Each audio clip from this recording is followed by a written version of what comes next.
Cuando hablamos de trombofilia estamos hablando de hipercoagulabilidad, es decir, de una mayor facilidad para formar coágulos, para formar trombos de un paciente a otro en la misma situación. La mayor parte de los pacientes que tienen una trombosis venosa, que tienen una embolia de pulmón, ocurren en situaciones muy conocidas por los médicos. Son pacientes que han estado mucho tiempo hospitalizados, pacientes que están mucho tiempo inmovilizados, sobre todo si son mayores, pacientes que han tenido una cirugía importante, muchas veces con posoperatorios tormentosos, y pacientes con cáncer. Pero otras veces encontramos pacientes que no se adaptan a ninguna de estas situaciones, en las cuales nos sorprende un poco que tengan una trombosis venosa, que tengan una embolia de pulmón, que tengan abortos de repetición, que es una otra manifestación de la trombofilia. Y estos pacientes son los que nos envían a los hematólogos para ser estudiados.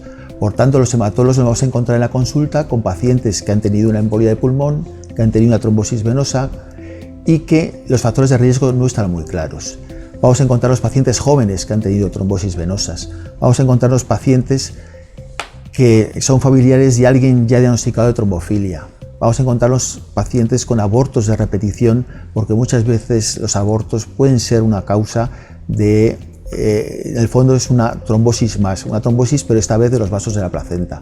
Podemos ver pacientes con tratamientos de reproducción asistida que tienen fallos de implantación y que, aunque no está muy claro, parece que podrían ser un poco más frecuentes estos fallos en pacientes con trombofilia.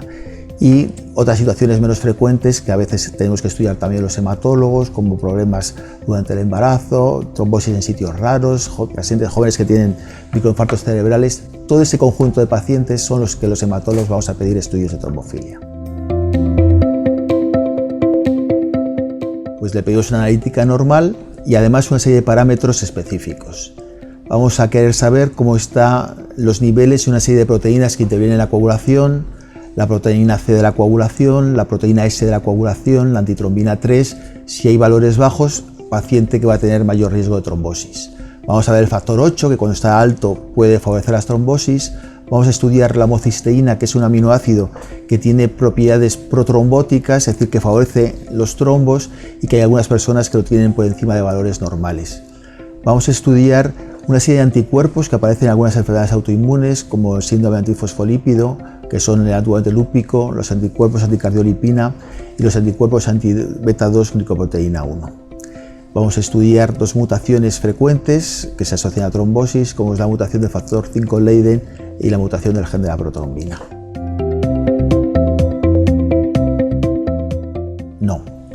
Cuando un paciente tiene abortos, cuando un paciente ha tenido una trombosis venosa, cuando un paciente ha tenido una embolia de pulmón, no todas las circunstancias son iguales. Muchas veces es el hematólogo el más capacitado para saber la importancia que tiene el haber detectado una trombofilia en una persona en concreto. Los déficits de antitrombina 3, los déficits de proteína C, los déficits de proteína S son muchísimo más importantes que el resto de parámetros que hemos encontrado. Pero lo más importante de todo es el antecedente personal. Si un paciente ha tenido una trombosis, las posibilidades de que se repita son muy altas. Y el hematólogo va a tener que evaluar si ese riesgo justifica mantener un tratamiento o no es necesario mantenerlo.